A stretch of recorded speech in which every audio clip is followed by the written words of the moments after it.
कि आप लोग सवाल पूछ रहे हैं कि मैं तंग आ गया हूँ या आ गई हूँ और मुझे इसकी आदत पड़ चुकी है इस गुनाह की, तो the fact that you are so worried about it और यू फील सो मतलब मैं कहूँगा एम्बैरेस्ड अबाउट इट, और इसके बारे में बहुत नीचा फील करना कि मैं गिर गया हूँ बहुत ज़्यादा डिग्निटी से या गिर गई हूँ, ये सब इस बात की दलील है कि ये सही काम नहीं है, हराम है। मतलब I know there are people out there telling you कि मेडिकली इसका कोई नुकसान नहीं है। अगेन मेडिकली इसमें रिसर्च कितनी हुई है टू बी ऑनेस्ट, ठीक है, but let's not go there, मैं डॉक्टर नहीं हूँ। बट इंशाल्लाह ये कि मैं अगर रिलीजन के मुताबिक जो है वो बात करूँ तो क्लियर कट इस पे ज़्यादा जो स्ट्रॉन्ग ओपिनियन है स्कॉलर्स का, तमाम स्कूल्स ऑफ थॉट्स का जो स्ट्रॉन्गर ओपिनियन हमें मिलता है वो ये कि हराम है। सिर्फ एक कंडीशन में एक स्कूल ऑफ थॉट इसको जायज़ समझता है, वो सिर्फ ये है कि एक बंदा मजबूर हो रहा है कोई जिना करने पे, अल्लाह ना करे, और उसके पास चॉइस कोई नहीं है, तो वो अपनी डिज़ायर को रिलीव करने के लिए ये कर सकता है।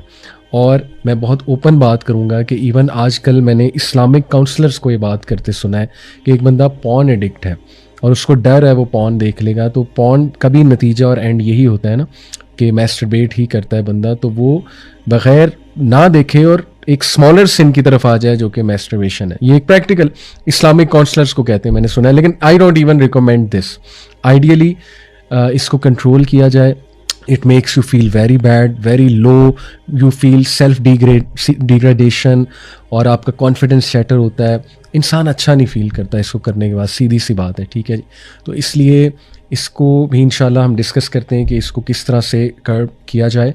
पहली तो बात इसकी दलील क्या है, ये हराम है क्योंकि एक तो देखिए कि सूरह मोमिनून में अल्लाह सुब्हानहू व तआला ने इसके हवाले से इनडायरेक्ट इशारा इस तरफ है, और ये इमाम अबू हनीफा और इमाम शाफी की भी यही दलील है इसके हराम होने के हवाले से कि अल्लाह ताला ने कहा ना कि and they protect there sexual organs, वो अपने प्राइवेट पार्ट्स का ख्याल करते हैं। सूरह मोमिनून की आयत है ये आयत, बल्कि मैं अभी इंशाल्लाह आपके सामने भी रखता हूँ। ये आया है जी 5, वल्लज़ीना हुम लिफ़ुरूजिहिम हाफ़िज़ून, एंड दे आर दोज, मोमिनून की बात हो रही है जो कामयाब हैं, they are those who guard their private parts इल्ला अला अज़वाजिहिम औ मा मलकत अयमानुहुम फ़इन्नहुम गैरु मलूमीन, एक्सेप्ट फ्रॉम देयर वाइव्स और those their right hands possess, जो एक कॉन्सेप्ट था कॉन्क्यूबाइंस का, और पुराने दौर में काफ़ी ज़्यादा ये कॉन्सेप्ट था। For Indeed they will not be blame, लेकिन इस आया में कहीं भी अल्लाह ने मैस्टरबेशन का जिक्र नहीं किया। ये दलील है इस बात की कि अगर मैस्टरबेशन अलाउड होती तो कहीं ना कहीं इशारतन ही उसका जो है ना वो हमें कोई इशारा ही मिल जाता। यानी यहाँ तो ये नहीं है कि अल्लाह ने कहा ना कि they protect their private parts except from their wives and those their right hands possess, ये तो नहीं कहा कि वो हाँ मैस्टरबेशन भी कर सकते हैं। शरीयत आपको पता है कि शरीयत में फिर ये शर्म नहीं है, जो बात हलाल है वो खुलकर बयान की जाती है। तो इसी तरह नबी सल्लल्लाहु अलैहि वसल्लम जो हैं उन्होंने कुछ सहाबा भी ज़ाहिर है इंसान थे तो उन्हें बात करते देखा एक बार सहाबा को, ग्रुप ऑफ यंग सहाबा के, they were talking about you know maybe whatever things related to marriage में भी या रिलेटेड टू डिज़ायर्स में भी। तो नबी सल्लल्लाहु अलैहि वसल्लम जब वहाँ से गुजरे तो उन्होंने एडवाइस की उन्हें कि O young people, whoever among you can marry should marry because it helps him lower his gaze and guard his modesty, and whoever is not able to marry should fast as fast diminishes his sexual power। तो इसलिए यहाँ देखें masturbation की इजाज़त होती तो यहाँ मिल जाती, प्रॉफेट सल्लल्लाहु अलैहि वसल्लम कह सकते थे यंगस्टर को, मैंने आपका शरीयत में तो शर्म फिर नहीं है, तो नबी सल्लल्लाहु अलैहि वसल्लम यहाँ पे ये एडवाइस कर सकते थे, लेकिन उनका कि नहीं रोज़े रखो, और यहाँ पे ये भी साबित होता है कि दे शुड मैरी। इसलिए मैं पेरेंट्स की तवज्जो इस तरह दिलाना चाहता हूँ, खुदा के लिए आपको पता ही नहीं कि आज आपके दौर से बहुत मुख्तलिफ एक दौर है। मैंने शुरू में जो तमहीद बांधी वो सुन लें एक बार कि हम किस ख़तरनाक दौर में रह रहे हैं। हॉस्टल में आपके बच्चे जो पढ़ने आते हैं, जो आप समझ रहे हैं कि वो पढ़ रहे हैं, वो प्रोस्टिट्यूट्स को हायर कर रहे हैं। मतलब मैं किन अल्फाज में ये अपने जो है ना वो खुल के बातें करूं, ब्रॉथल्स कितने एक्टिव हैं, स्ट्रीट पे ये चीज़ें हो रही हैं, और अच्छे अच्छे घरों के नौजवान इस तरफ जा रहे हैं, प्रोस्टिट्यूट्स हायर करने पे मजबूर हो गए हैं।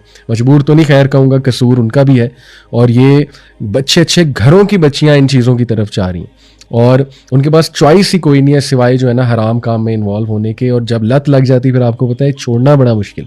नौजवानों में एड्स बहुत तेज़ी से फैल रहा है, अमवात हो रही है नौजवानों की एड्स से, जो इस काम में ये हराम काम में जो है वो ब्रोथल्स जाने की जिन्हें आदत पड़ जाती है, प्रोस्टिट्यूट्स के पास जाने की, अल्लाह माफ़ करे, सेक्सुअली ट्रांसमिटेड डिजीज़ बढ़ रही हैं नौजवानों में बहुत ज़्यादा। खुदा के लिए शादी का सोचें अपने बच्चों का। और मुहिम चलनी चाहिए मैसिव लेवल पे, पाकिस्तान में, पूरी दुनिया में मुहिम चलनी चाहिए और निकाह को आसान बनाना चाहिए।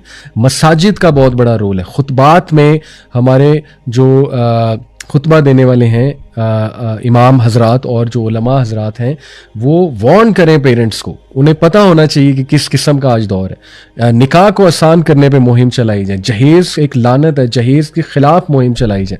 मसाजिद को एक्टिव किया जाए इस मुहिम के हवाले से, इस तरह की जो मुहिमात हैं। और स्कूल्स को इस पे बात करनी चाहिए, यूनिवर्सिटीज़ में इस पे बात होनी चाहिए। पेरेंट्स को लीड फ्रॉम द फ्रंट करना चाहिए, एग्जाम्पल सेट करके दिखानी चाहिए। और यूथ को भी अपनी ग्रीडी सोच कम करनी चाहिए। अगर आप यूथ में भी ये ग्रीड है कि हमने पूरी दुनिया ट्रैवल करनी है, वर्ल्ड टूर करना है, तो पहले मैं बहुत पैसे कमा लूँ, तो फिर जाहिर है वो शादी तो बहुत दूर की बात है ना। भाई पहले ईमान बचाओ, ईमान बचेगा, गुनाहों से बचोगे तो अल्लाह रिस्क भी दे देगा, पैसे भी दे देगा। तो इसलिए ये हमारी प्रायोरिटी लिस्ट में होनी चाहिए शादी। तो बहरहाल मैंने आपसे बात की कि मैस्टरबेशन हराम है और उससे जितना बच सकते हैं बचें। और मैंने थोड़े से और भी फतावा आपके सामने रखे जो एक स्कूल ऑफ थॉट कहता है कि किस कंडीशन में जायज़ है। ये तो कोई भी नहीं कहता कि जायज़ है, हाँ एक कंडीशन रखते हैं, वो मैंने आपको बता दी है, लेकिन मेरे नज़दीक वो भी नहीं होनी चाहिए। और इसके बचने के फिर तरीके ज़ाहिर है फास्टिंग है, marriage is a solution, lowering the gauge, अकेले ना रहना, अकेले रहने से ट्रिगर होती है, फजूल कामों में इन्वॉल्व ना होना, उससे ईमान कमज़ोर होता है और फिर बंदा अल्टीमेटली इसी तरफ चला जाता है। फॉर एग्जांपल अगर आप 5-5, 6-6 घंटे गेमिंग कर रहे हैं तो ऐन मुमकिन है आप इस साइड पे भी चले जाएं, क्योंकि नफ्स वैसे ही कमज़ोर हुआ है और विल पावर भी टूटी हुई है और डोपामीन बहुत हाई है। तो बंदा फिर स्ट्रेस में, बहुत से लोग इस तरफ जाते हैं, लोगों को स्ट्रेस मैनेजमेंट नहीं आती, लोग एंगर मैनेजमेंट नहीं आती, गुस्से में लोग गुनाहों की तरफ चले जाते हैं। हालांकि गुस्से में औज़ बिल्लाह पढ़ना चाहिए, गुस्से में तो वज़ू करना चाहिए, लेकिन हम गुनाहों की तरफ जाते हैं। तो इसलिए ये